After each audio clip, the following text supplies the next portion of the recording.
Welcome to another episode of Geekmen and the Masters of the Thunder Nerds. I'm Dustin. I'm Zombie. Dairy. Oh, we're already off to a great start.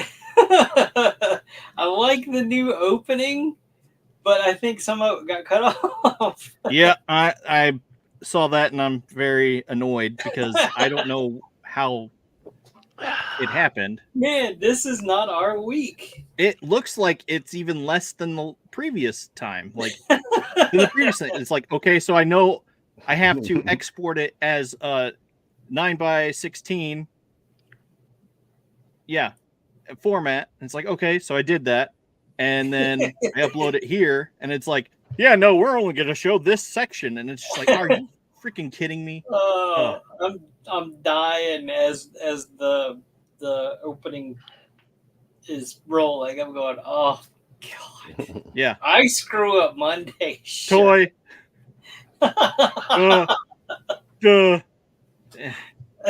Ames. Yeah, Ames. We'll work on it. You know, we'll get there eventually. One of these days, maybe. Don't make too many promises. Eventually. Well, I never promised anything. Yeah. We might get it there. We might. Okay. So how's everybody's week going? Derry, I know you were side questing. Welcome back. Yep. Glad to have you back, man. Glad to be back. You missed a hell of a show Monday. I made such a shit show out of my presentation. Well, that's it really good. wasn't that bad. He's over exaggerating. I had so much good stuff I wanted to share too. Was it more Comic-Con, San Diego Comic-Con stuff, or it was a few leftovers, yeah, that I didn't get to the previous Monday. And then a couple of new things that got announced since then, but yep. That's a whole other show. We'll try again sometime soon. Yeah. We might have a chance to talk about it Monday, but just a reminder for those who are interested, we are going to be having a guest. We're interviewing Fresh Monkey Fiction on Monday at 8. So be there. Can't wait. You don't want to miss it because I'm excited. I'm really pumped about it. And I know Eric is pumped about it because there's a bunch of questions. He's just like, oh yes, I want to ask all these questions. It's like, okay. Good to know. You know, I am the toy guy, so yeah. 100%. No, I'm definitely a fan of some of the stuff that they've made so far, and they've got a bunch of really cool looking stuff coming out. You know, the Monster Force stuff there from the Monster Force stuff that I had on the thumbnail, but they make the Santa Claus and all that other stuff was just it's like the perfect Santa. It's like I need it. Yep. If you want to know more about that, tune in this Monday at 8 p.m. Eastern. Not 9 p.m. like tonight. 8 p.m. Yeah, like me. An hour ago, I'm like, hey, I'm in the studio. Where's everybody? I thought the perfect Santa was Figure Obscura. Oh, no. Come on, guys. No, the perfect Santa is the Fresh Monkey Fiction one. Yeah. All around awesome. Yeah, no, the How's it going, Pops? Hey, Pops. The one by the Four Horsemen Studios from the Figure Obscura line is pretty good. It's that, like a literary type of classical Santa. Yes. With soft everything. But the Fresh Monkey Fiction is that classic, like Coca-Cola Santa, like the chubby, jolly, rosy cheeks. There's only one representation of Santa I ever want to see, and that's Santa Claus the movie. You guys remember Santa Claus the movie? Santa Claus? Yeah. With Tim Allen? No, this was like mid-'80s. John Lithgow was the bad guy. Yes. Oh. Yeah, where they made the suckers. That was actually a really good one. Where they made the suckers that made you fly. Yeah, dude. That's the only Santa Claus I ever want to see a figure for. I actually paid money to download that movie on Apple TV, so just so we could have it. But it's one that April loved as a kid, and so Patch, we watch it. But the I mean, elf. Oh my god! I grew up with Tim Allen's Santa, and it's just like I have a soft spot for that Santa. Here we are talking about Santa. What the hell? I mean, come on. Well, I mean, It's if you go to just any of the first retail fall. stores, you're already going to see Santa, so we might as well get ready. Yeah, that's true. That's true.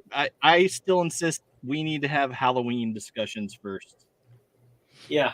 My soul is ready for Halloween. It's Oh, over. it is. It's already in stores. Certain stores are already carrying Halloween stuff. Yeah. Mm-hmm. Yeah. So some younger generation has dubbed it Summerween, and you know what? I'm not mad about that. So No, not at all. I can get on board with them on this one. I like Halloween. Duh. Yeah, heck yeah. Go figure, right? I hate it.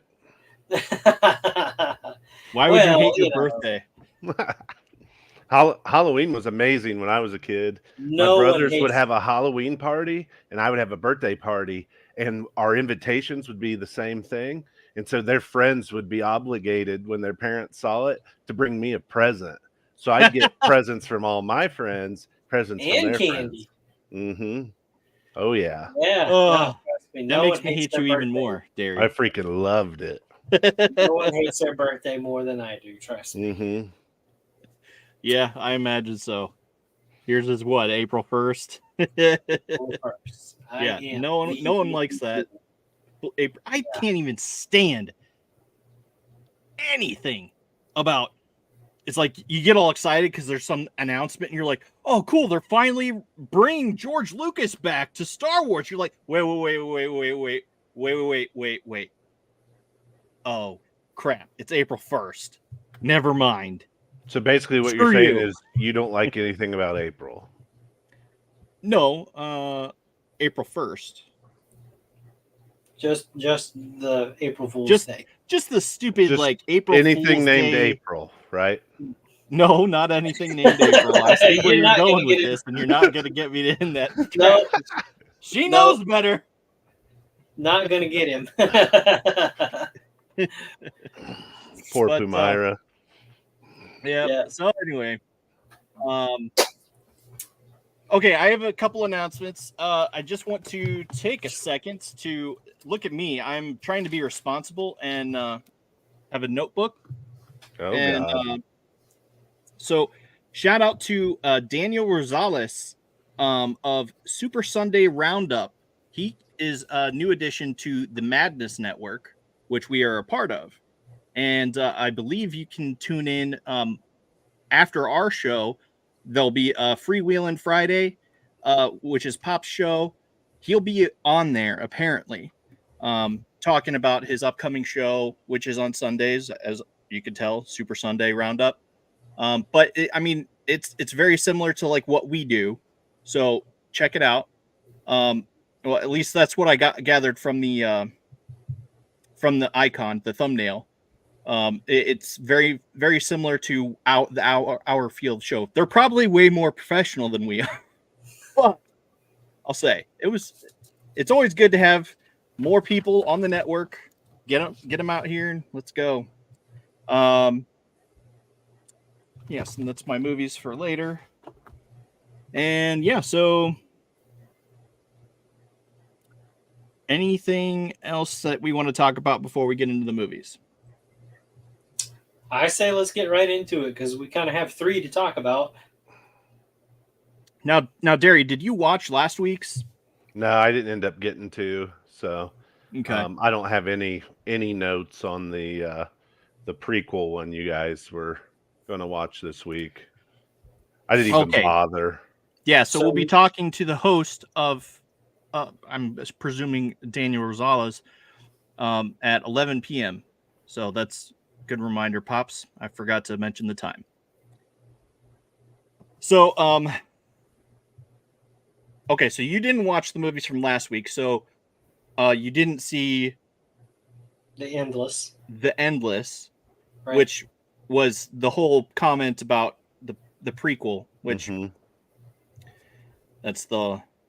I'll let you guys handle that one. Yeah, so I don't know. What did you think of that movie? The Resolution? So I personally liked the Endless better, I guess, did too. just because it I don't know, it showed more in the Endless. Yes.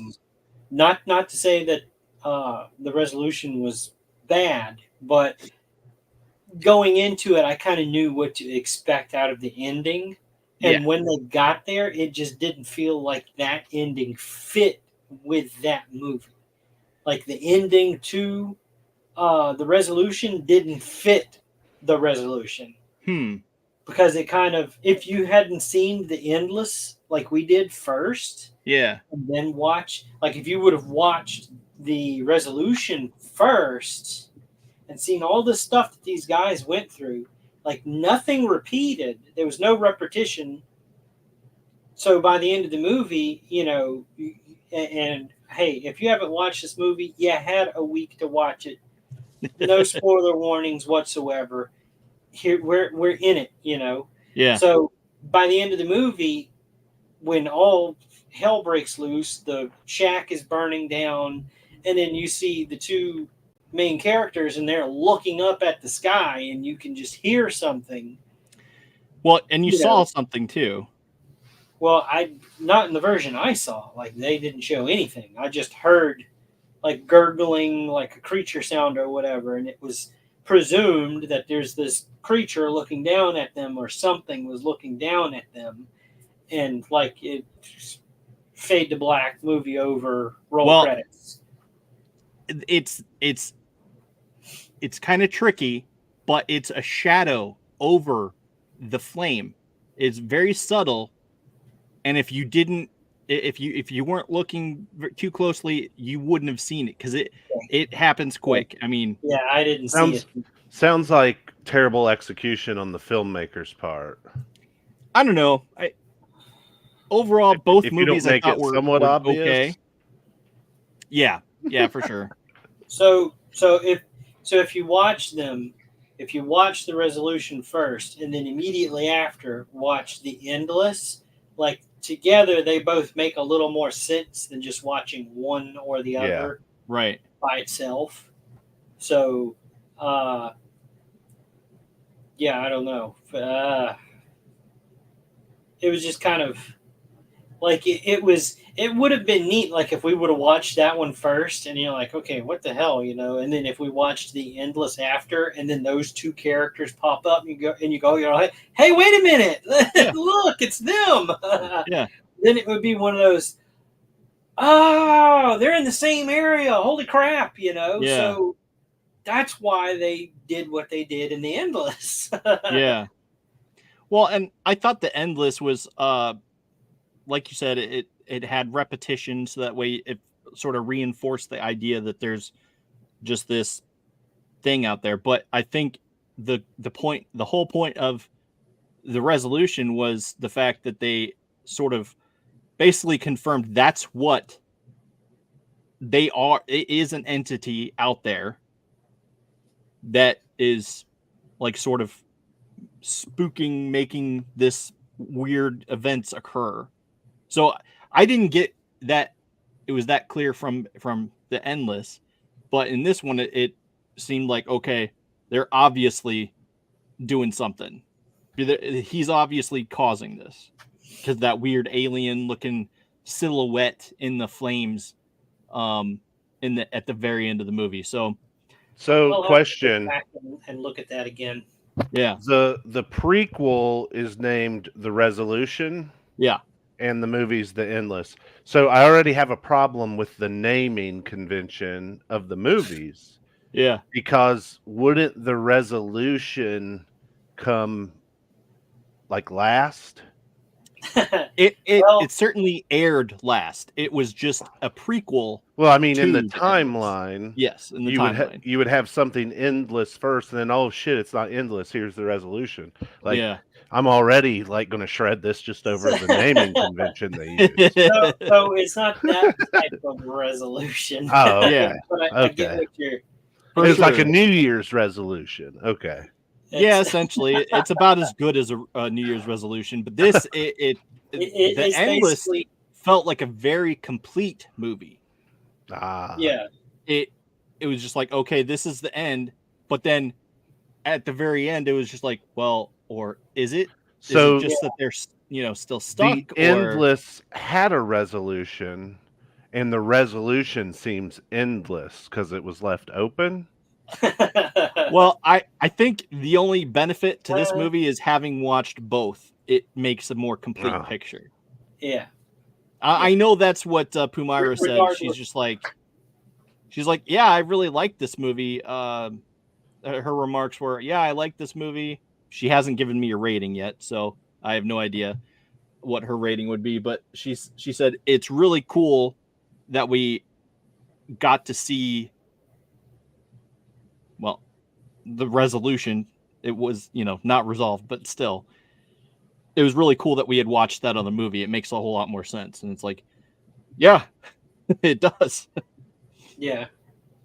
So what would you rate this, Zombie? 2.5. Yeah. I mean, I'm going to be kind of harsh on it just because it, like It certainly doesn't feel like a complete movie.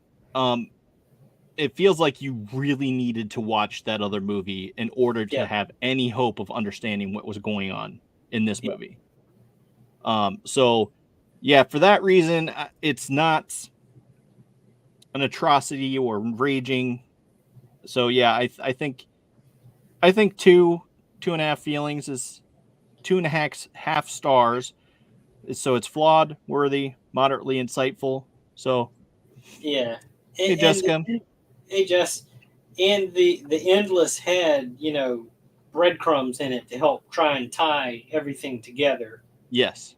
So that I think helped also cement, what had happened in the resolution as part of the like a more cohesive story.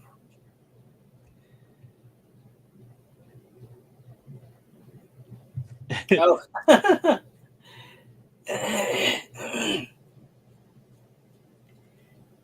So this, like, you didn't type any of that out, right? Like, this was just something that you had found, like a generic type of. Yeah, it's generic. Just something to get the mind flowing. Like, okay, so if this is our base of the movies, like this was my all-time favorite masterpiece, Divine Encounter, or okay, well, it was an atrocity, gouge my eyes out, sinful, so it's something to just stimulate our minds to focus in on, okay, this is more like it meets this or that, or whatever. So yeah. Eventually, what we're going to do is we're going to create a 3-dimensional model where we have to plot on 3 axes based off different criteria where we think a movie falls, and then each zone will have its own kind of name, but it's going to take a lot of calculus and stuff like that to get there. Right. So you guys are going to have to give us a while. Yeah, for sure. I don't think it'll be anytime soon. Because I mean, I also so I wouldn't feel comfortable rating this movie if I had not watched The Endless first. Yeah. So I feel like the two of them are, even though they're separate movies, it needs to be the same movie. It should just be like stitched together somehow in one long movie. But well, that's how I feel about the Hobbit trilogy. Because it's one damn book. They should stitch all those movies together. Yeah, how many? Lord of the Rings was 3 different books. 5? No, it was just 3.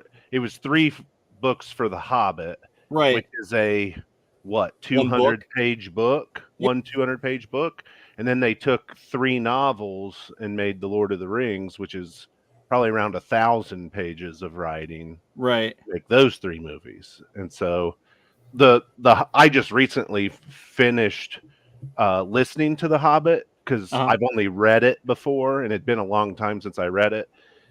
And a lot of the liberties that they took with those movies. I mean, I get it. Like, you have a lot of space you got to fill in to make an epic adventure like that. But Yeah. I mean, it sticks fairly well to the book. But to me, it's hard to rate those movies individually because they're one continuous story. Like, if you just watch The Desolation of Smaug, you're not getting a lot. You're not getting the other context to the adventure. For sure. And it's just hard. Right. It's hard to rate it all separately like that. So, Yeah.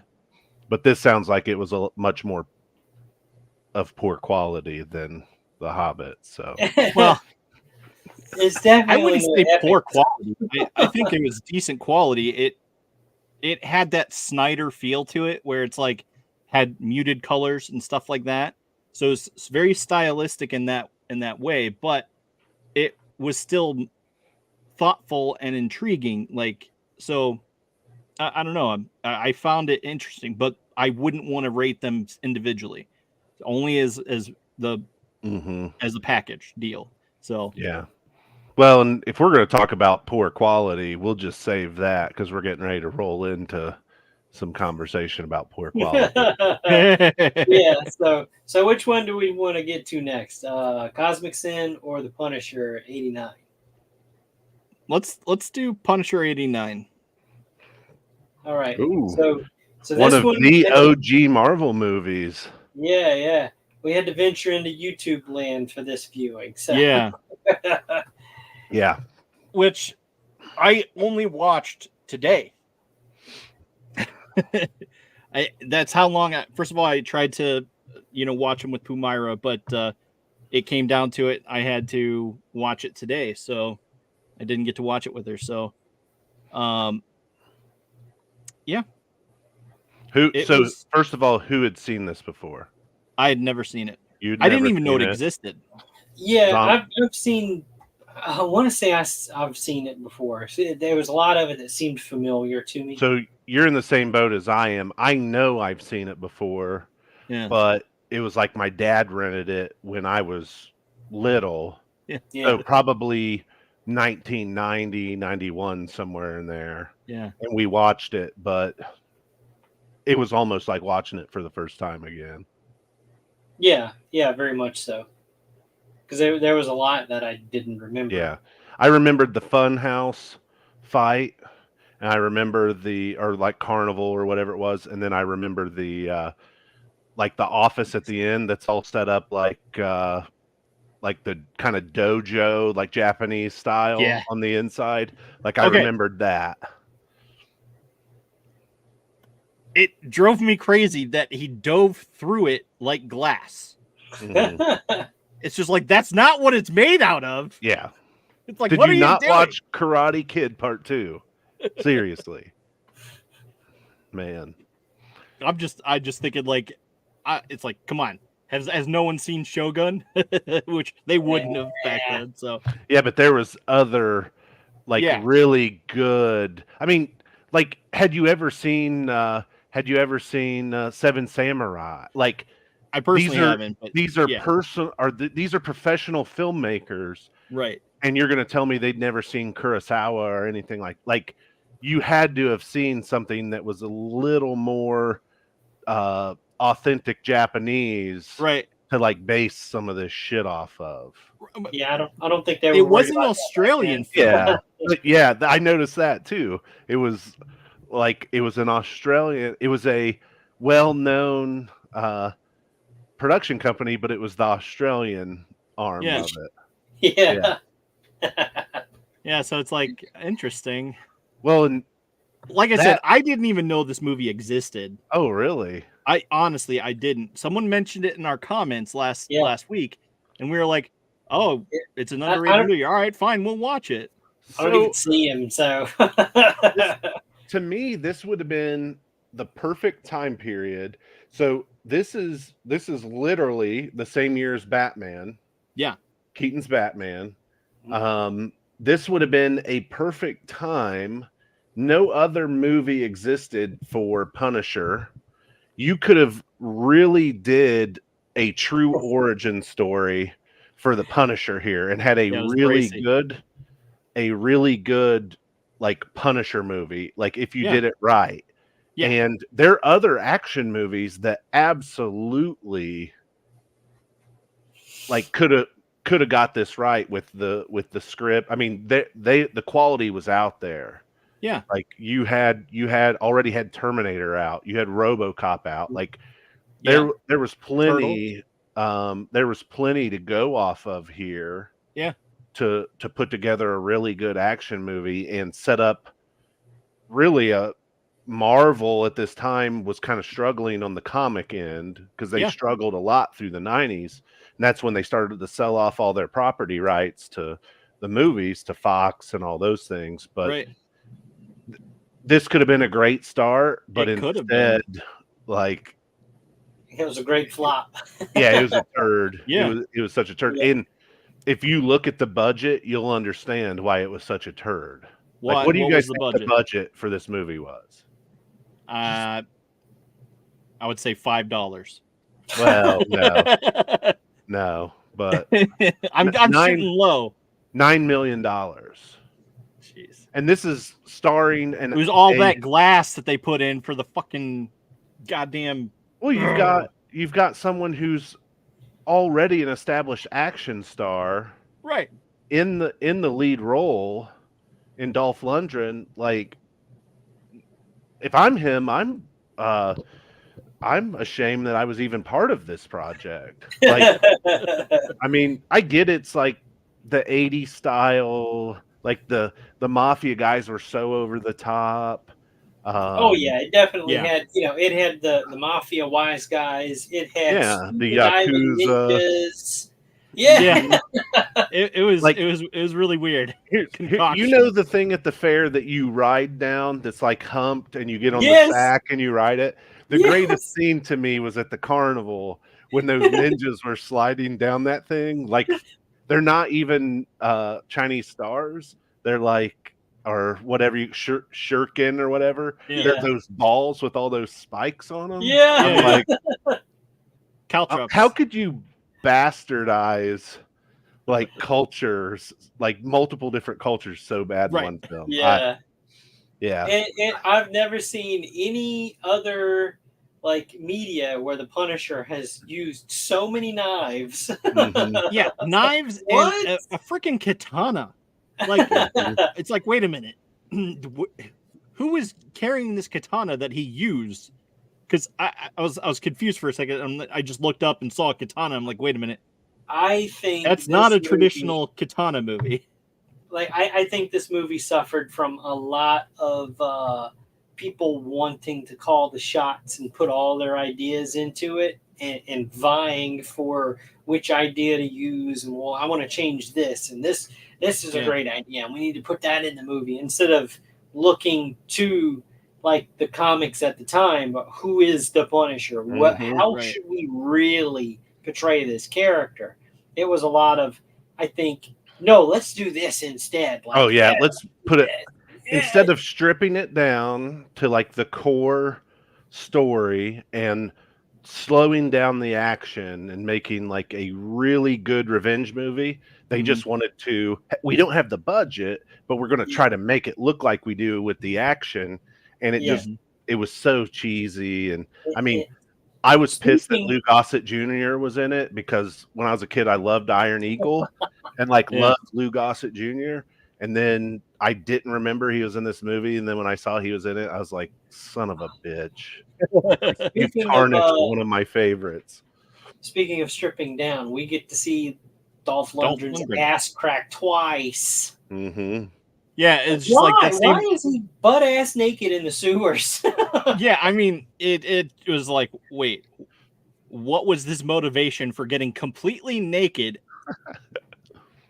I mean, in a sewer. Like, I mean, come on. The turtles at least had belts and their masks on. Right. They weren't even completely naked. And they're freaking turtles. Yeah, well, it makes sense for them to be in the sewer, but he's a dude in a sewer. And it's just like, and it zooms in, and it's like it lowers the camera so far down, you like see part of his sack. It's just like, are you kidding me? Come on! You gotta have the sack, bro. That was like the money shot for for them. Oh my god. Yeah. He's all flustered. Money shot with the coin purse. No, Right. And the fading from scene to scene is so choppy in some places. Yeah. Like in one scene, like they have him, like they have him in custody, like he is in a room, and they, you know, and his ex-partner comes in and like pretty much cusses him out and tells him, you know, what happened to you and all that kind of stuff. Slams the door behind him, and then the very next scene, fucking Punisher's on his motorcycle through the fucking sewer again. Like, wait, how did he get there? Like the whole sequence was so choppy. I'm like, Oh yeah. did I miss something? You almost felt like you were high. Right. Yeah, yeah. Trying to follow Like, that. I know shit. I'm not high. It's very trippy for sure. Like, wait a minute, wait, something's not right here. But yeah, just the chop from scene to scene. Sometimes it's it's a little rough. It felt very disjointed for sure. And I feel like that's a victim of what you said, how it's sort of like, but I mean, people just trying to cram all their ideas in and fight for real estate in the movie, I suppose. Is there really, like, as far as Punisher movies go, is there really a like perfect good one? No. Oh, I wouldn't There's say elements. yeah. There's I wouldn't elements. say there's a perfect good one, but there's versions that are a hell of a lot better than this. Yeah. I mean, Yeah. Like, overall. I didn't really care for the Thomas Jane Punisher. Like, he just did not fit that character to me. So immediately I was taken out of it. I'm like, all right, well, I'll watch it, but like, yeah, this guy is, to me, is not the Punisher. And then I would give it credit, that movie credit, though, because I think I did too. I had trouble seeing him as the Punisher and like getting behind him as the Punisher, but I thought the movie came together fairly well for the time. Yes. Yeah, for sure. It doesn't hold up great if you go back and watch it now. But No, it I mean, one big thing for me was, you know, Kevin Nash was the what is he, Russian in that one? He's the he was Russian. Yeah, like Swede or whatever that they call that. Oh yeah, maybe it was the Swede. Like that was Swede. Was cool. That's his name. Yeah. And that's a character from the comics. That's you know, it really it's. So I mean, there was elements to that movie that were good. I know I've watched Punisher Warzone, but I don't remember a lot of it. The one with Ray Stevenson, Punisher Warzone, was like almost perfection. He looks like Frank Castle from the comic. Yeah. Like that. Yeah. Like his look, perfect. Now there's flaws with that movie too. But I knew I didn't like Jigsaw in that one. I didn't either, but I thought it was gutsy that they went that way. There were things about Jigsaw I did like. Yeah. And then there was things I didn't like about it. Like there's things that I felt like, okay, yeah, you didn't really, you got that kind of wrong. And then there was other things, okay, yeah, you got that part right. Yeah, but again, I think that's more of like, you know, people, you know, injecting that, well, I think he should do this. And I think he should say this. And to be creative. Like, no, keep it. Creative liberty. Like, yeah. Don't change it. Just keep it to the source material. It's been successful for a reason. Yes. Yeah. But no, yeah, Ray definitely had that. He looked like the Frank Castle from the comics that I'm familiar with. I mean, there's all kinds of movies that he was in that I mean, I like the King Arthur movie from the early 2000s with Clive Owen, and he's Dagony or whatever in that one. He was such a great actor. Oh, yeah. Rest in peace. Such a great good actor. Sir. Yeah, you will be missed. Yes, for sure. And then what's his name from the TV show that they Barenthal. John Barenthal. Yeah.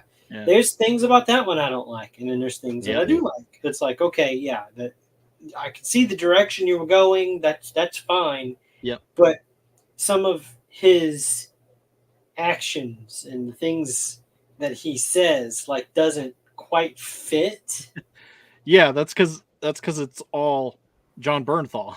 Yeah. Like, John Bernthal does his own detriment to the character. Yeah. It's like, okay, I know what you're trying to do.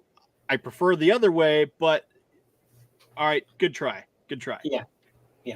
Well, and there's something to be said too about he gets. Some people can get into the skin of an actual character and Yes. play the character, and then some people are just really good in a type of show or movie. Yeah. But they're always kind of themselves. Yeah. And there's certain times when I think he's a really good actor, and there are some, like the show The Bear, even though he's like just in flashbacks in it, Yeah. he's fantastic in it. Yeah. And like he's a good actor there, but a lot of his action movies and shows, it's just him. Yeah. It's just like his personality. Yeah. Right. So like that's the problem with the Punisher show for me that he's in is I don't see Frank Castle when I see Mhm. what's his face from Walking Dead. Shane. Yeah. And that's how I was introduced to John Yeah. Bernthal was through The Mhm. Walking Dead, and you're absolutely right. As I'm watching Punisher, I'm like, it's Shane. Yeah. That's Shane. Yeah, exactly. And it's just like, yeah, you're still an ass like Shane was. Mhm. Yeah, and It's like it's hard to feel. It's hard to your mind to separate. It's like, oh wait, this is a new character. I'm supposed to feel bad for this one because he just lost his family, right? Not. I should not be mad at him for trying to sleep with Lori. Trying. I mean, he whatever. sealed that deal over and over. Yeah. Behind his back. I do have his Punisher figure right up here. I know you can't make it out, but I do have one on the shelf. So Nice. To be fair to Shane, though, Rick did have his eyes closed.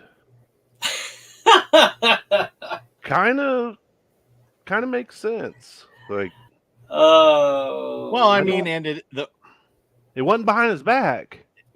Well, no, His eyes were not closed. technically, but still. Maybe if he had been more attentive during that time period, his wife wouldn't have cheated with Shane. I mean, a little hard to do when you're in a coma, but Well, yeah, but he was obviously doing no that excuse. Before. Obviously doing that before too. But that's all right. That's neither here nor there. Let's get back to Punisher. Let's get back to Punisher 89. Let's bring up the graph. This bitch. Yeah. Let's rate this so we can move on. What do you give it, Zombie? For Punisher 89, I'm gonna give it a 3. It wasn't terrible, but it wasn't like great. It's definitely a product of its time and budget. I gotta go 2 on this puppy. Like, just have been an avid comic fan. I know when I was a kid, I probably thought a lot of that shit was really cool. But looking back on what they produced in comparison to other films at the time, like I don't even know how you look at this and take it serious. Yeah. To me, I laughed just because of a lot of the ridiculousness of the stuff that we've mentioned. So judging it by today's standards, absolutely. You look at it and you go, like that's not how that works.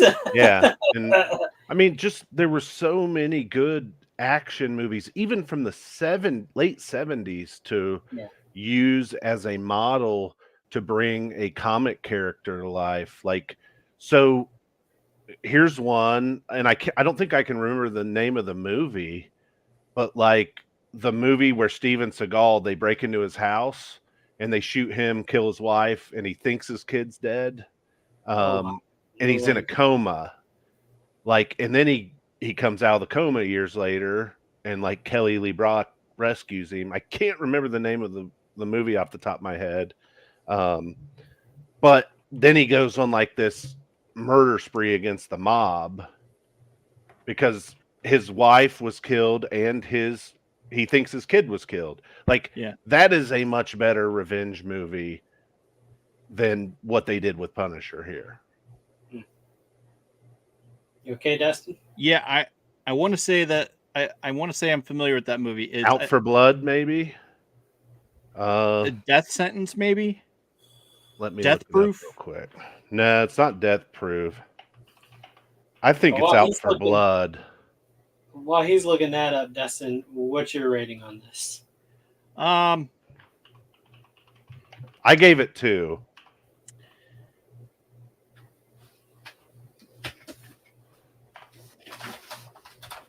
Yeah. I wouldn't want to say soulless but I mean, Well, don't go by the words itself. it's for Just the sure. I would meaning. say maybe it's just a 2 for me. But then I have to put the little caveat. It was a earliest Marvel type of movie, but it could have been so much better. So yeah, 2. Sounds that to one me was more like 2.5. that movie was Hard to Kill with Steven Okay. Seagal in it. Okay. They should have just made that The Punisher. Yeah. Like that's what he wakes up from a coma and literally kills the entire mob. They should have just put a skull t-shirt on him and called that sumbitch The Punisher. Same. And killed the kid, not brought the kid back later and surprised him that his kid's still alive. Like, murder that little bastard. Oh, And then come on. just call it The Punisher. I'm going to deny him a happy ending. Oh, yeah. He could For get a sure. happy ending from Kelly LeBrock. Different kind of happy ending. All right, so All right. it wasn't the Cosmic worst Sin. thing we've watched. I will so- never watch again is probably the cherry I would put on that, unless it's like some type of assignment. Like there would be not like this is a movie. I see it on TV on a Saturday afternoon. I'm finding something else. Wow. Well, I mean, we've kind of talked about that in the past. Certain movies are like Tremors is on. I will literally sit there and watch Tremors. What are we talking about here? I enjoy it. The Punisher. Oh, okay. Like, yeah. If I okay. flip to USA and the Punisher's on, I'm moving on to something else. What do you think I was talking about? I thought we moved on to Cosmic Sin. Right. I was like, I was just damn, like, tell us dang, how how you is- really feel, Derry. Oh, I'll start on Cosmic Sin. Like, happy to, because as big a turd as Punisher 1989 is, like, it's minuscule compared to the pile of shit that this movie was. Like, this, Woo-hoo-hoo. you know what made this movie extremely bad for me, other than bad writing, and this goes in hand with bad acting. You have 2 actors who are really good in movies. You have Frank Grillo and you have Bruce Willis. Yep. And you can tell in their scenes that they're like very classically trained actors. Their expressionism is great, all this. And then you have cardboard cutouts around them that they have to interact with. And if you really watch those other actors, they're deadpan. Like, their expressionism's terrible, their delivery's terrible. The jokes and the writing was fucking horrible. So, like, one was, there's worse things than like getting sucked off by the universe. That like younger soldier kid said is like a dirty joke, and then the other 2, Bruce Willis is like a butt boy, and that girl I think with the yellow in her braids who was really annoying. Like look at each other about that. Yeah. And then there's a reference to he asks her like, can you handle something that big? And Yes, of course she says like, I've handled bigger. And it just like I mean, I know I'm immature and I act 13 and probably even younger at times, but when it's put in situations where it's not warranted, like that stuff didn't fit to me. Like the whole movie to me was so awkward with the other actors. This one grated on me when I watched it. Like I had trouble keeping enough attention on it to actually finish the movie. And then when I was done with the movie, I really wanted to take a letter opener and stab out both my eyes. Okay, love you. Oh God! Like I'm that's glad how you I didn't. feel. Is at the end of the movie, I should have just took a letter opener or my nail file over here and just stabbed it through my optic nerve and let my eyes roll out of my head, because like there wasn't much that I or anything that I can say I enjoyed about, like, I at least laughed at the Punisher. And maybe I'm just being overly critical here, but I literally thought this was a turd. It smelled like a turd, it looked like a turd, it tasted like a turd. Now you guys can refute me on some of this stuff. I might be, but I was also annoyed that, like, I'm sitting there watching it and I'm thinking of all the opportunity cost, economics of what could I be doing with this time. And I even told my wife, I said, you know, if Dustin and Zombie don't pick better movies than this going forward, I'm going to have to make their lives inconvenient for the next 30 years.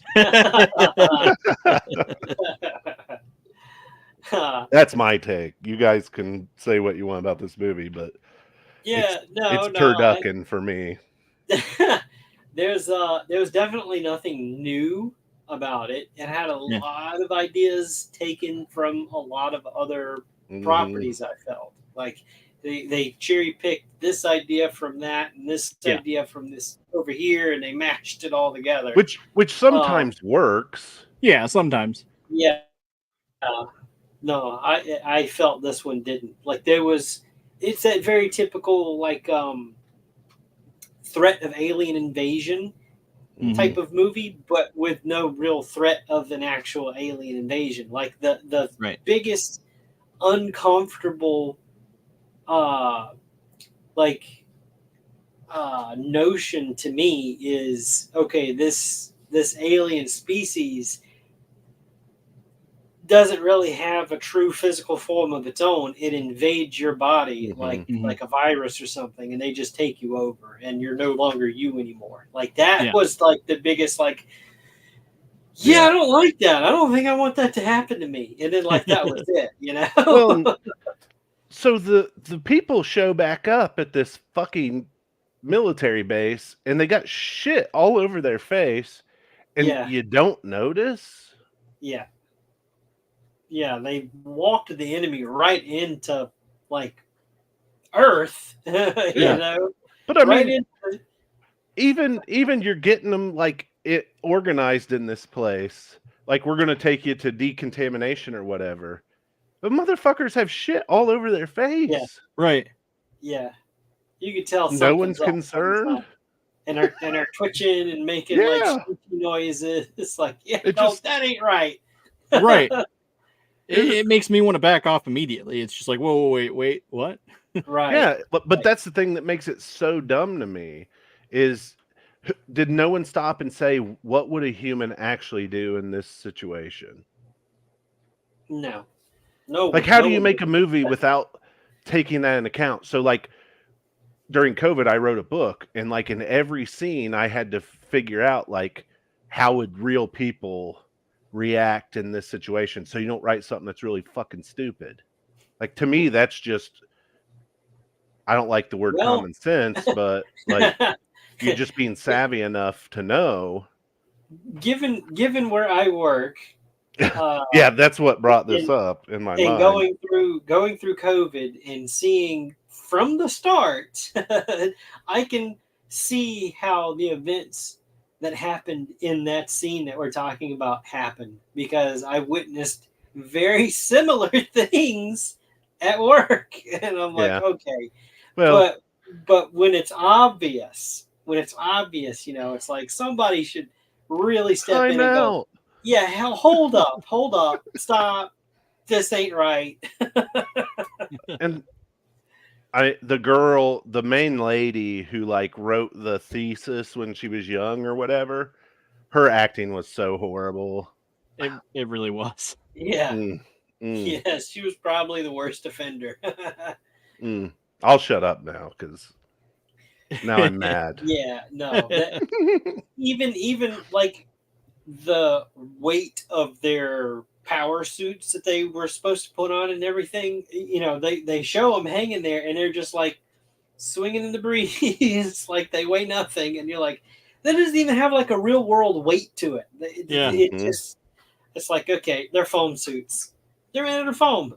I mean, Yeah. like you see movies like Edge of Tomorrow where like they're wearing those big power suits and like it's real, like they have weight to them. Yeah. Like, and this it's just like they're nothing, made of nothing. Yeah, they shrug their shoulders and the whole fucking thing like comes Yeah. 3 inches off of them while they're doing. It's like, oh my god, what?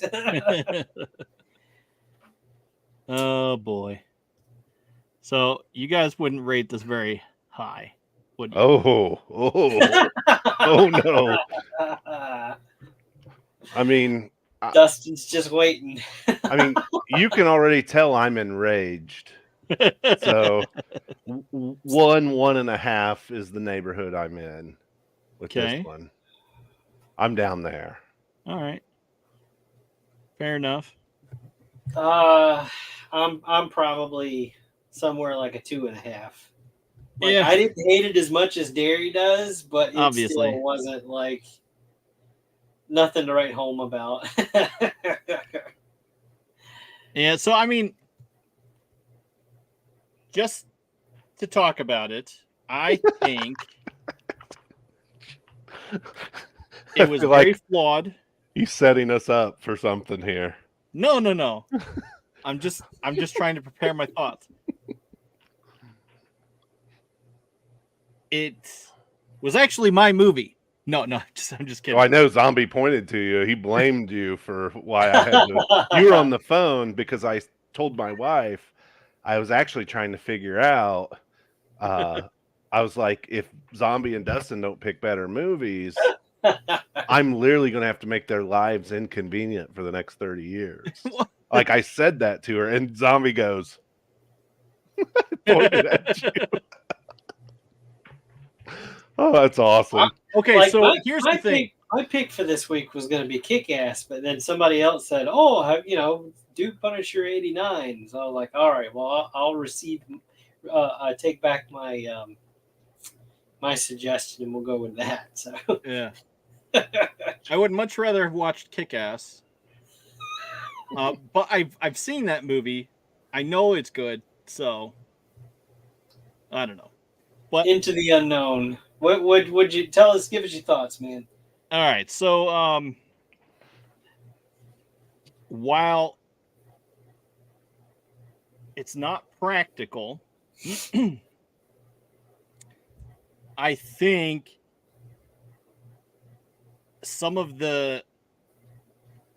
I want to say that some of their reactions were to being in, like, they were awestruck. And the fact that here's this dude, whatever his name is, Bruce Willis guy, whatever his name is in the movie, and here's this like living legend. First of all, untold horrors that if you're on the side of the aliens, untold horrors of the stuff that he potentially wiped out and obliterated, or hero that he saved everyone. So I want to say that some of their reactions were supposed to be like in awe or reverence, but it didn't come off that way. Like you guys said, it came off as very flat, like just deadpan, like they're just like, oh, blah, blah, blah, blah. It didn't go quite well.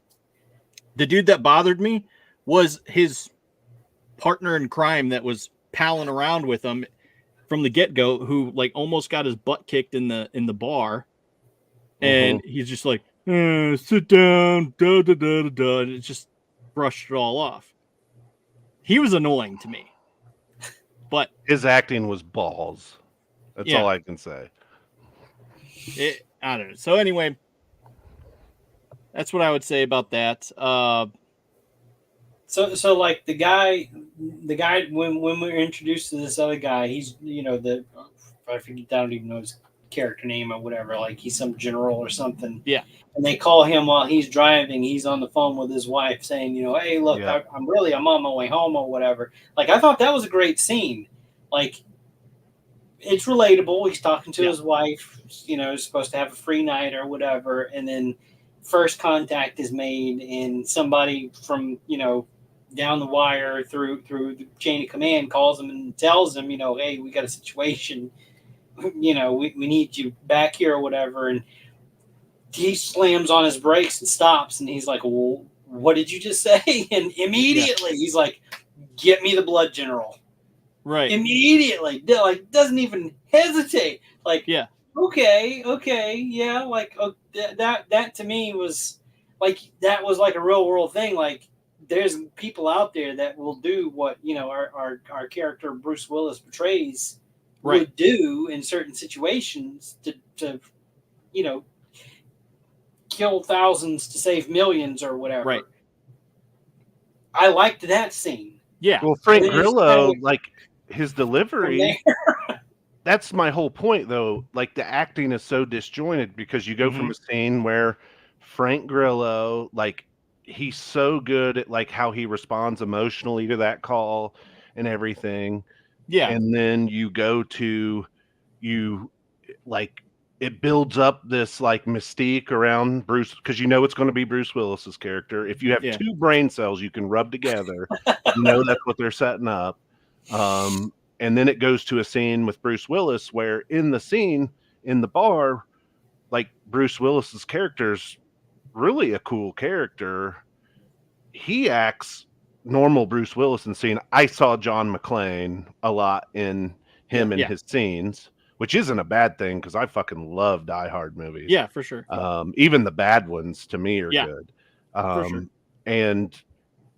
But everybody else was so stale in that scene. When it goes to that scene, I felt like that dumbass character took away from the scene and it was detracted painful and made it worse. And it was just like that was like so grating to me. That was cringe. Relief. That was the comic relief nobody needed. Like, yeah, you could have took that whole character out of the movie, and it for sure been for the better. He didn't do anything the whole movie either, so it's like, what was the point? But to rewind, I thought this was going to be a much different and more exciting movie from the opening scene. When I thought it was going to be a space porno from the beginning scene. Yeah, Cosmic Sin. Yeah, well, exactly. But I thought the name was porno-ish too. Yeah. But I mean, because they're talking about this stuff and they're like, "Oh, we're alone on this rock, whatever."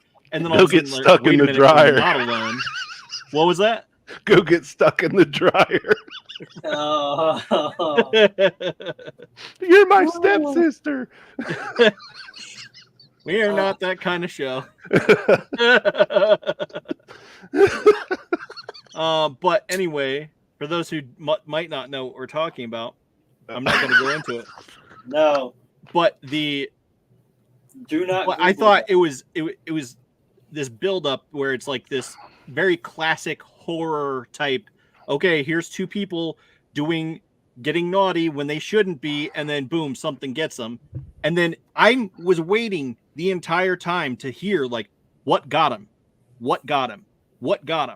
and we never find out ever, ever. Just period, nothing, nada. It was just so frustrating because like so it makes no sense. A virus doesn't make the sounds that they heard. Right? So was it in something else? One of like that dark-haired girl that when they all had them taken to quarantine, like that was her from the beginning of the movie. Like yeah, but we never saw the guy. What made the noises? Yeah, it was that like so further on in the movie when we see Bruce Willis's character and his, I don't know, ex-wife, ex-girlfriend, whoever the hell she was, like when they get taken after they land on that planet, and they show her being infected by, it's like that black goo stuff, like that is the alien life form. Like once it gets in you, it takes over you and turns turns you into one of them, which is what we saw in the beginning of the movie with the quarantine people. Like that's what it does to them. It just it's like a parasite. It uses you as a host body.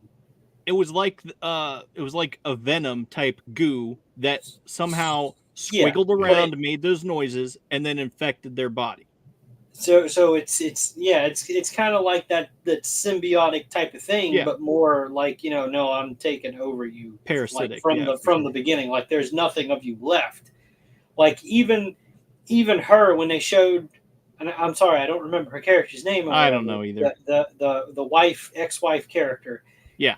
Like none of them spoke until her. Like, okay, so what? She's an exception. Like you're gonna allow her to speak or whatever. Like even that was uncharacteristic from what we were told. Hey there. About this alien species, So it was weird how they did it or whatever. But that's basically that was the whole thing. Like even those other characters that they were fighting against, those humanoid looking characters that were all shrouded in leather outfits or whatever.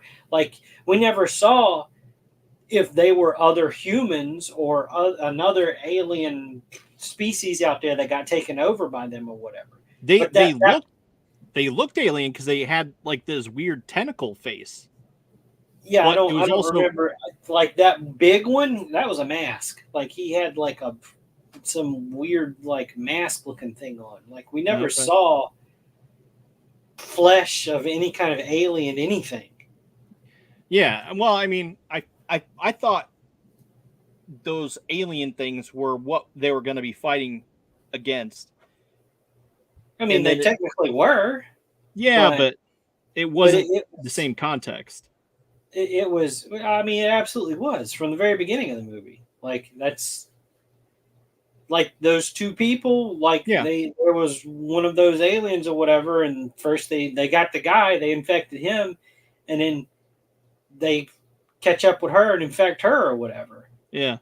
So that's how they procreate. In other words, that's how they make more of them, and that's how they wipe out other species that they come across. Or that's what they said in the movie anyway. That's what they made that one woman say whenever they had her and she was running her fucking mouth. Like, why ain't nobody else talking? Yeah, the monologue was crazy. It was.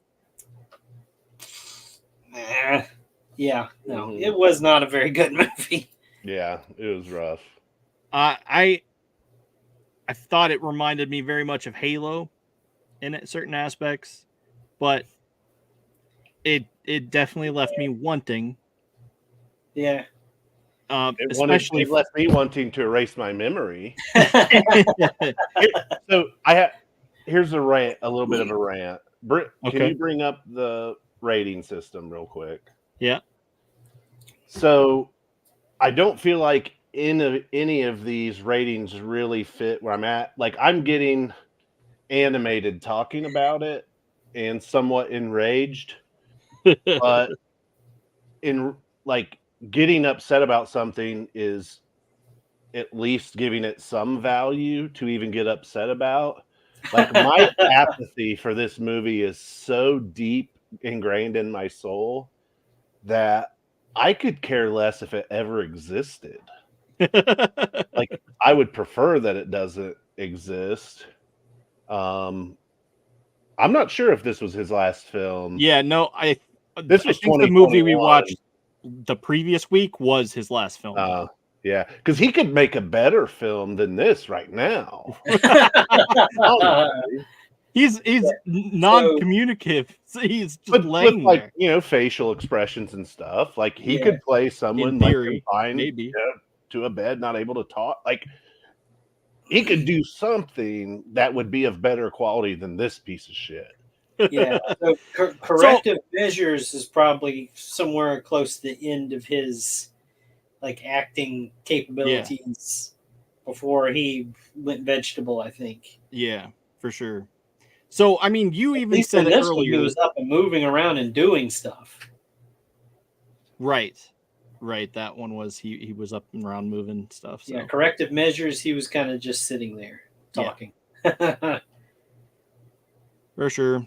So, Derry, you said it basically it's atrocity. Gouge my eyes out. Sinful. That would be your rating. You'd give it 0 stars. Well, no, not necessarily. So I rated it 1 star because I do have feelings for it.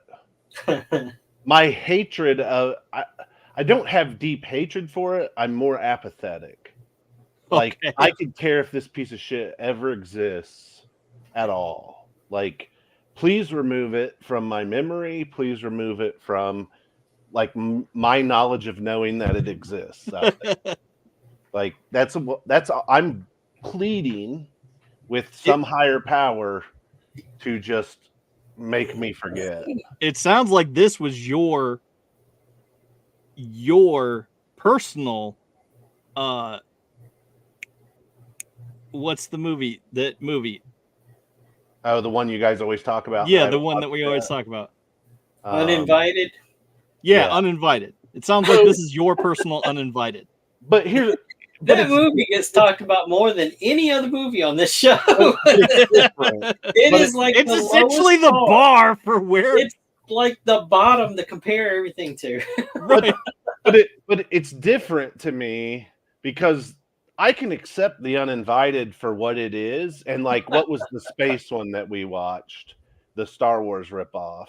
Oh, I can accept them for how bad they were because they had terrible production companies. They had no talent. They probably had no budget. What was it? Star Runner? I don't know. Star Crash. Star Crash. Yeah. Okay. And I can understand that, and it doesn't make me mad. What makes me mad is you have a movie with 2 really good actors in it, and you give them nothing to work with. Like, this was probably just an easy paycheck for them to fill in their schedules at the time. Right. Like, hey, we'll just go shoot this movie. They're going to give you X amount of dollars, like all that. And I'm just like, it pisses me off. Like, I'm not apathetic. I really fucking hate this movie because, like, you have somewhat of a decent concept. You have 2 I've seen great movies that are built off 2 really good actors and a bunch of nobodies. Yeah. But the nobodies they found for this movie were fucking They were definitely flat. horrible. They were flat. I think they were trying to come off as being like in awe, like I said, but yeah, they weren't that great. The one guy is a regular in shows, Alex Locke, the guy who played him, Lachlan Monroe. He was the sergeant who dies not too far into the movie. He gets killed, but he's the one who interacts with that young kid. That guy's been in a ton of stuff as always like a B character. Like, so there's a reason for him to be a B character. He's always the same type of person. He always plays the same type of character for the most part, but he does it good. Like, he's that smart ass, like, decent comic relief. Yeah. Just with the way he delivers stuff and all that. Like, I'm okay with that. It's just the really stupid writing mixed with actors who can't get an emotion across, visually with their face or anything. Yeah. Like, this movie is bad for such a worse reason than Uninvited's probably bad, or Star Crash is bad. So we need a chart that goes deeper than bad. Like, how bad is it? See, this is where I think the rating system could almost be 3-dimensional. Like, first of all, is it original or not original? Right. Is it fun or not fun? 3 degrees from cosmic. Does it make you fucking hate the universe? Like the 3rd dimension? Yeah. Like, how pissed off are you? Because I think a movie can be this is kind of stupid, so I'm just going to put that out there first. But you can have a movie that pisses you off, but also is fun at the same time, like The Punisher. Yeah. It pisses me off that they couldn't make a good version of The Punisher, but goddamn, that movie had some funny fucking shit in it. Like, that's where I don't know. I'm going to figure out with some scientist at MIT, we're going to come up with some rating system that's fun and engaging on a 3-dimensional scale. Yeah. We're going to use string theory and quantum physics to figure. We'll get Neil deGrasse Tyson or whatever his name is in on making it. Oh, God, not him. That guy can talk about a lot of nothing and make it sound like he's saying something smart. Mm-hmm. Yeah, he's a waste of space. We're coming after you, Neil deGrasse Tyson. Get it? Waste of space? Quantum physics? No? Okay. Okay, so did I ever rate this movie? I don't know. Did you? Probably not, because I've been on a hate tirade for 15 minutes. I would say it was definitely 2. Maybe a 1.5. Regrettable, notably flawed and frustrating, guilt-inducing. Yeah, sure. Something along those lines. But is that pre-dairy rant or post? So yeah, because I can pollute the waters. Like, that is totally 100% a thing. Yeah, I mean, I had a feeling you were a little bit more into it, and now not so much. No. So I am into it, but at the same time, I understand where you guys are coming from and why you hated on it so much. Well, and I will say that Dustin probably is a little more objective to meritable parts of it, where I made my mind up about this movie in the first 15 to 20 minutes. I was like, this ain't going anywhere I want to be. But I toughed it out and watched it, but like, it just, some movies give me an adverse reaction, and this was one. One of them, apparently. Mm-hmm.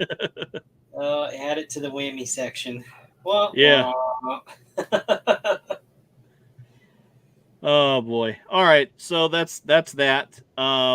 Movies for next week. I know you have to be on a side quest next week. Yeah. Zombie. So it's just up to us.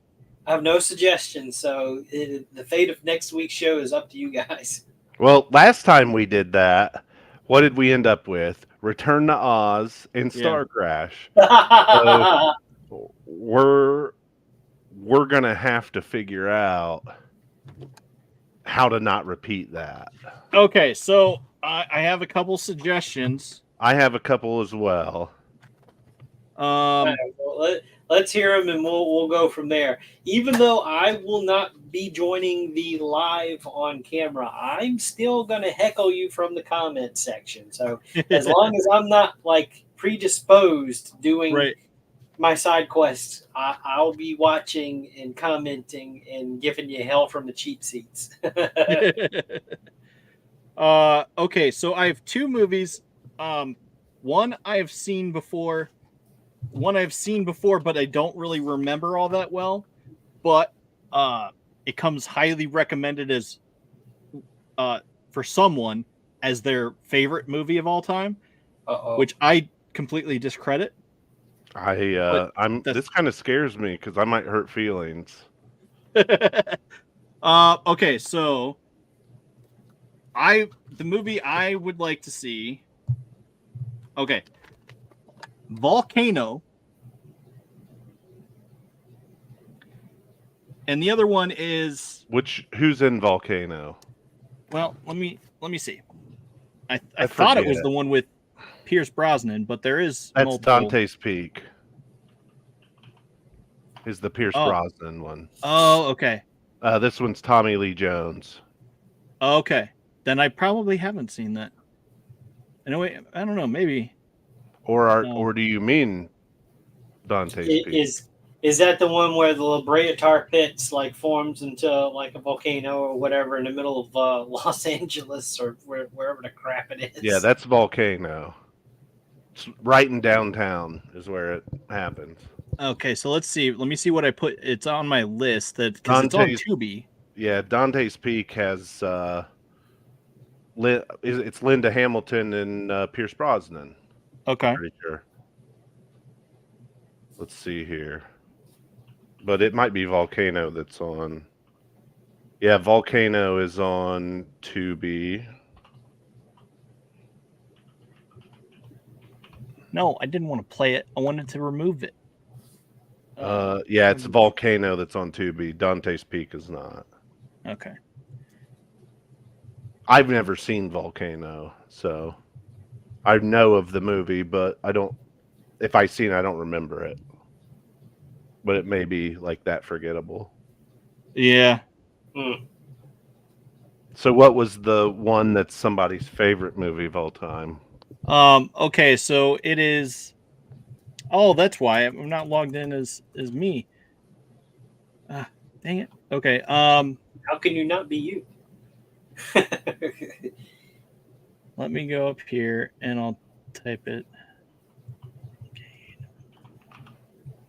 So I can toss a suggestion out there, and I noticed a couple of days ago it said it had 11 days left, which is kind of weird because we just hit August. And Tubi usually doesn't cycle stuff out until the end of the month that I've noticed. There's probably, 8 days left to see it now, unless it gets renewed on Tubi, which does sometimes happen. Dustin, we've mentioned this movie before. It's called Splinter. So it's a horror movie. These people get kind of stranded in this gas station with this creature that infects you if it pierces your body with these splinter-like needles. Okay. And eventually ends up taking you over. And they're in some rural forest area away from civilization or whatever, so it's not like it's downtown LA or something, So that one's expiring in a few days, which, you'd still have enough time to watch it now before next week's show. And that's on Tubi. Yeah. All right. So the other movie that I was suggesting or going to suggest is it's on Tubi, Waterworld. So that's actually one that I have down to suggest because I saw it earlier. Yeah, because I hear that it apparently is Matt Rodriguez's favorite movie of all time, which you have to take with a grain of salt because that's exactly he's got some questionable opinions on stuff. Exactly. So that was what I was saying. Does he even really know what he's talking about sometimes? I mean, come on. Hey, sometimes I think it's me he's one of my burner accounts, and like I get really drunk and maybe high. Well, I don't know. And then I'm out there just posting stuff. Dustin's interviewed him before, and so he is a real person. Yeah, sometimes I think I get caught up in, is this reality or not? And I think people are posting. I think I've posted stuff on my burner accounts that has then made me mad because I forgot I posted on a burner account and I don't remember that burner account. That's the world of Facebook that I live in now. So, but no. So Waterworld. I mean, I saw that movie probably the weekend it came out. Yeah. And I was a huge Costner fan. Will always be a Costner fan. Same. Since you Robin both had Hood. that one. Yeah, that's one. That's one I think that we've got to do. It was critically panned, and I will say on the front side, I do not agree with a lot of the things that people say about this movie. This is one where I really enjoy it, where other people just shit on it all the time. Right. I mean, Dennis Hopper alone makes this movie. And I was big into Speed when I was a kid. Keanu Reeves, Dennis Hopper. Dennis Hopper plays one of the best villains of all time in both of those movies. Oh, And Waterworld is a movie that I've enjoyed throughout my entire life. okay. So So yeah, yeah. it's one that I know I have seen because I remember my parents renting it, Mm-hmm. but I don't quite remember the movie. I just see a bunch of hype on it from Matt Rodriguez, and Yeah. it's just like, was it really that good? I don't remember it being So that groundbreaking. It just depends. So it was a massive budget. Yeah. It was considered a commercial flop in Right. theaters. Over time, it is one of those movies that has gained a humongous cult following. Because I have this theory about cinema. There are some movies that are maybe too far ahead of their time for the audience to process. And I honestly think this movie was too big of an idea at the time when they made it. Like if they made this movie 10 years later or 20 years later, it's a massive success. Yeah. But the main movie goers at this time period in the mid-90s were people like my parents who are not fantasy oriented people at all. Like my dad was big into Star Wars and stuff like that, but he is not a fantasy junkie like I am at all. Right. And post-apocalyptic type fantasy stuff wasn't. I mean, Mad Max was huge, but for some reason, like this one just didn't hit. And that genre wasn't a major thing. Mad Max was kind of, to me, probably it. And I just think this movie was ahead of its time at the time, and especially now, because I mean, there's Walking Dead. Everything is post-apocalyptic, something or other. But this is such a unique idea of post-apocalyptic. I mean, fuck, man, like it's literally when I saw it in the sci-fi fantasy section, I was like, I gotta throw that out because if you guys weren't like real. If you guys weren't real familiar with it, I think it's one that's worth taking a look at. I admit I'd seen it too, scrolling through stuff, and it's popped up a few times on the "Hey, suggested for you" section, you know. And there was a couple of times where I started to suggest it, and I'm like, I don't know. I gotta get a feeling for what they might, you know. I don't want to catch hell for suggesting, you know, a stinker or whatever. Yeah. My other one was like, hey, I was scrolling through and I was like, man, you know, an actor who I haven't went back and watched any of his movies for a long time. I've watched a ton of the old action hero movies. Like I've went back and watched a ton of Stallone stuff. Yeah. I've watched a ton of Schwarzenegger stuff, Bruce Willis's stuff, but I haven't had any Van Damme for a while. So I saw Time Cop was on Tubi, and that's a divisive action movie of his. Like some people loved Time Cop, some people hated it. So that was one I was going to throw out there too, was one that I would love to go back and revisit because it's probably one I've only seen maybe once or twice, and not since that period. But I'm good with, like, if you want to do Volcano and we want to do Waterworld, like I'm good with that because Waterworld is. That one's going to be super enjoyable. And I haven't seen Volcano, so that's probably a good choice as well. Okay. Well, I mean, it's up to you. If you want to watch, I'm down to watch Time Cop because I don't recall seeing it either. Seeing that one either. But I know, I'm not sure. I think it was actually Universal Soldier that was supposed to be a sequel to He-Man, Masters of the Universe. Yeah, and then they had to completely change shifted, it. Rechanged and all overhauled for sure. So I'm good to watch Volcano if you haven't seen it, and Waterworld, unless you want to. Yeah, let's just do those two, and then like maybe one week we do like we revisit action heroes or something. Do like a theme. Because let's see, I could talk about Waterworld for hours because I totally disagree with most of the public on that movie. We watched we had to get it when it right when it came out on video. Like me and my brothers liked it so much. Really? Okay. Mm-hmm. And I with that Horizon thing right now with Kevin Costner, like a bunch of people are shitting all over that Western. Like, right.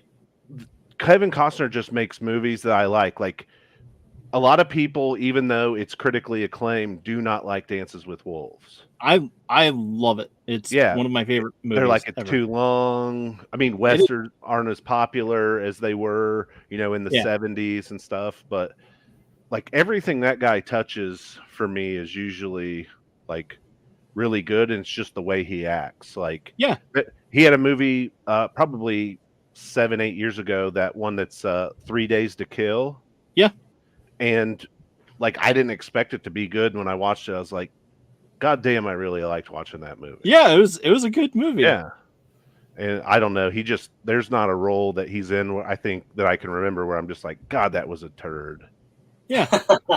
Well, no cosmic spin, at least. I haven't seen it, but I've heard a lot of negative things about Tin Cup. I mean, I liked it when I was younger. Okay.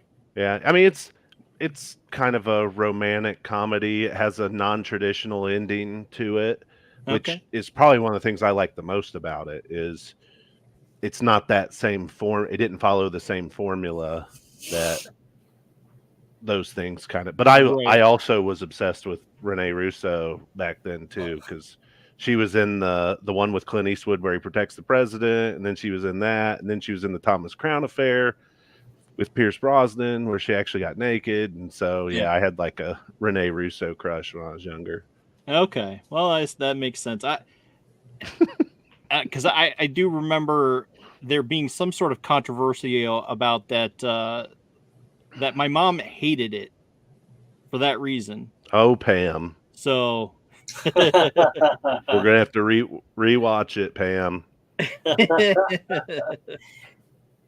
Get her on the phone, Dustin, tonight. Yep. Tell her you're rewatching Tin Cup. I mean, like, I'm assume she's probably close to the age as my mom. Like, Don Johnson was in it. Kevin Costner was in it. Yeah. Like, my mom was always a Don Johnson fan. It was a golf movie, so my dad was all for it because it dealt with golf. Like, yeah, I just remember there's some really clever scenes in it. Like, it's good. What did I hate? I didn't see it. No, it was something that you were upset about. It's called Tin Cup that Kevin Costner was in. And I can't remember why you hated it, but you were so like appalled at that movie for some reason. I don't remember why. Probably the controversy with Rene Russo. Yeah. She hated Waterworld. Okay, so there's that. That could be why I'm. Yes, who's not watching that show? Oh, Pam. Oh, Pam. That could be why you're gonna have to revisit Waterworld. Strange tint. If you revisit Waterworld, Zombie promises he'll revisit Burger King. Oh no, I made no such promise. Lies, all lies. I'm still waiting for you to revisit.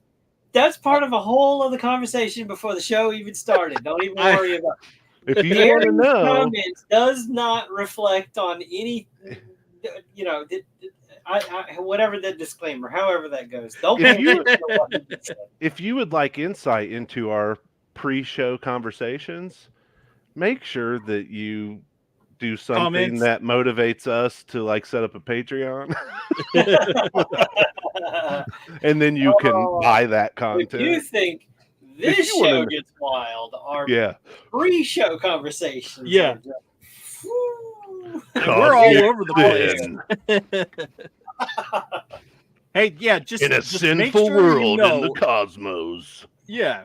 Just comment, need a Patreon. Need that content. Just something like that. Hashtag need that content or hashtag Geekmen extras, something. I literally will just get on camera and talk about anything. I will just talk shit about anything. Yeah, no, there's definitely Yeah, there's some interesting topics that we hit.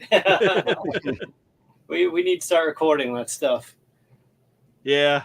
If only there was like a pre-show option record, I would definitely have recorded some of this stuff. But, yeah. There's no warm-up record. There's no like let's chill, let's rap before the show. But let's be honest, it would have to be record, and we talked about this before the show, because Derry has a tendency to get a little too wild and free in those kind of conversations. And well, that's when we there needs to be the ability to edit. Yeah, that's just where we pop up that disclaimer. Like, look, I think there's even we are not responsible for the views and opinions of Derry. Hey, folks, just a friendly reminder that all shows on the Madness Comic Network are produced by their individual hosts and in no way reflect the opinions of. See? There's even a sponsor, or there's even a Madness disclaimer. We're gonna have a Geekmen Masters of the Thunder Nerds where it's rated NC-17. Right. Just based off the count of F words used. Yeah, and I mean, and 116. I thought that was interesting. Off topic, but I thought that was interesting where they're talking about the number of F words used in Deadpool Wolverine. Mm-hmm. It was like 116 or something like that. So yeah, I thought that was funny. It's funny that someone actually took the time to count. I wonder if they have to turn that into like the Motion Picture Association. I think they do, because like PG-13, they allow one F word. Yeah. I think. Well, this might be dated information, but they allow one F word, and it'll skate under PG-13. But if there's two, then boom, it's rated R, which Marvel previously did not want to make rated R movies, and then they're seeing firsthand as box office just keeps getting blown away with Deadpool Wolverine, and they say the F word 1,000,000 times. 116, I think. But well, it just proves that the market for rated R superhero content is so huge, and they've just been totally ignoring it. And it's not just Marvel, it's all superhero. Like, those properties are amazing, the ones that are more adult, and all of us that grew up nerding out over this shit are the right age that you should be producing rated R content.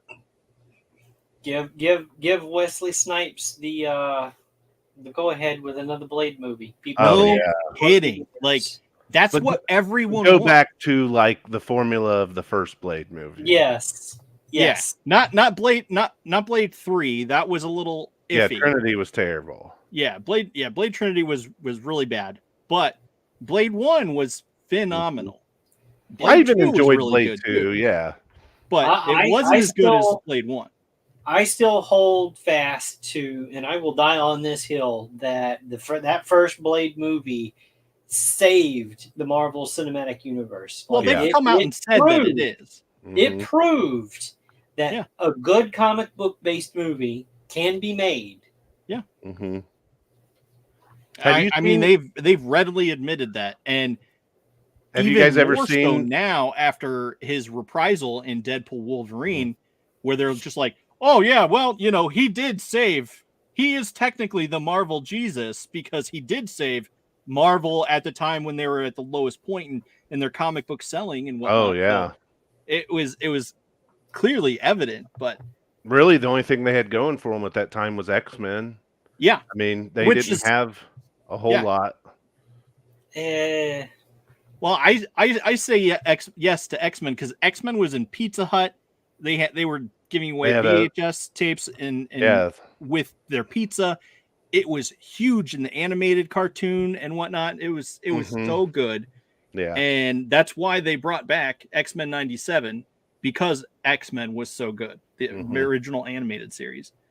So yeah, I mean, that as far as properties go, I mean, that was probably their strongest property at that time. And they had some really good people drawing X-Men during the 90s. Yeah. I mean, you had Jim Lee at Yes. kind of the front end of the For sure. 90s, and then leading into the next generation of X-Men after that. So Yeah.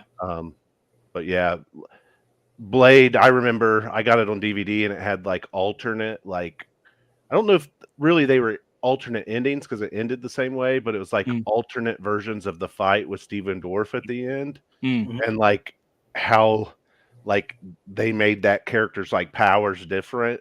Yeah, Like I I'm gonna have to remember go back, and look at some of those because Yeah, I liked What- it when I like was one younger. version was like the blood god was Uh-huh. actually just this big coagulated like blood animated stuff. Yep. I'm glad they didn't go that route because Yeah. I preferred the version that they. The movie Yeah. version's like when he cuts him, like the blood like stitches him back together. Yeah. The other one, he just like when he's cut, like he just automatically morphs into that big blood blob. Yeah. Thing. But that was back in the day when you got like extras on a DVD and you watched a lot of it.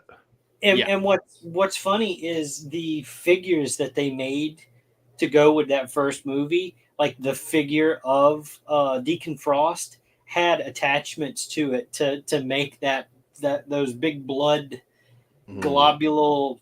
Really? Like the figure had that. And so you get the figure and it made it to the stage where they still weren't sure if it was what ending they were using then. Yeah. When they were releasing the figures. So that's pretty cool. And that Blade figure, like the basic Blade in that wave, was the first Toy Biz Marvel figure to feature the toe kick. Oh, really? Blade introduced the toe kick on the figures. This is why this guy's the toy guy. Yeah. Right here. Yeah. I mean, I own toys, but this guy lives toys. I remember being in Toys R Us, and at the time, it was a toss-up. Do I get Blade?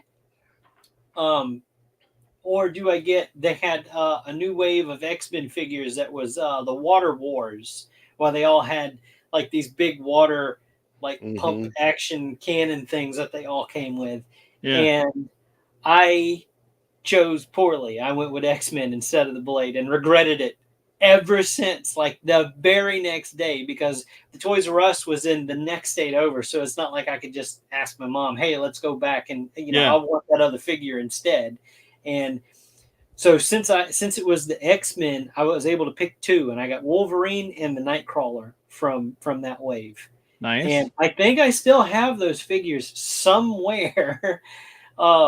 But years later, I did end up getting the full set of that wave of Blade movie figures, and then I ended up selling them later anyway, because by that time there was so many other better figures. Right. And actually, right here on the shelf, I know you can't see it, but it's there. I have a custom movie Wesley Snipes Blade that I made. Nice. Marvel Legends. And then next to him, I took the Old Man Hawkeye. You can kind of make out that white bit right there above my finger.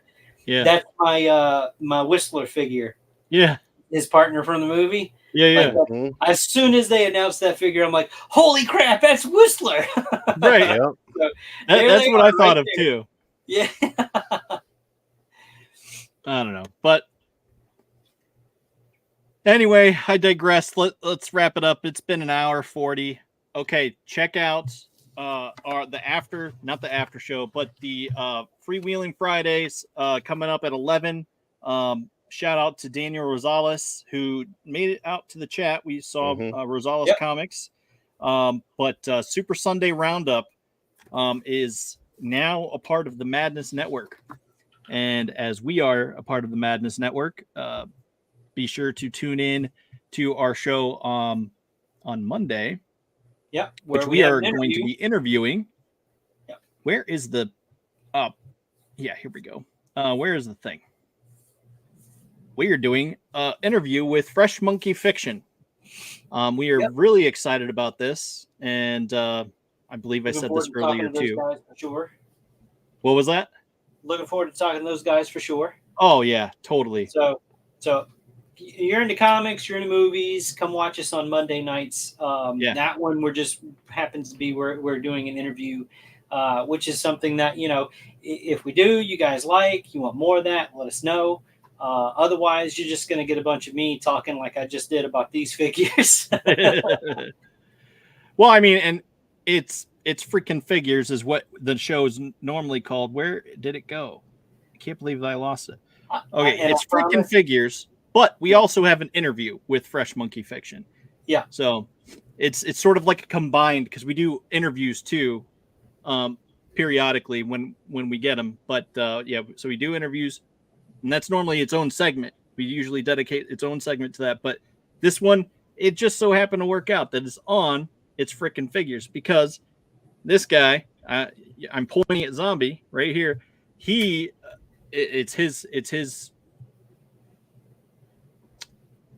It's my time to shine when I don't fuck it up. It's not that. Like, I was just saying that is when you're available. So that is why it was scheduled for that purpose. I have every faith that you won't. I think Mondays was just a misunderstanding, a total fluke. I didn't think you did a bad job Monday. Yeah, well, I had other stuff I wanted to share, but we ended up having to pivot because of technical issues that I was having with my image share site that I was trying to use. I really messed that up somehow, and I do apologize if you saw that. But we turned it around and talked about some new stuff coming out from the Horsemen anyway. Yeah. So, again, like I said, if you like my annoying voice, want to hear it more, I'll be filling in for another host on the Madness Network on Sunday at 3:30. So I'll be doing some show-offs with Pops, as we call them. And I have no idea what I'm going to show yet, but I'll be there. And then, again, Monday. So that is it for our show. And wherever I can find this, I'll get it up eventually. So thanks for tuning in.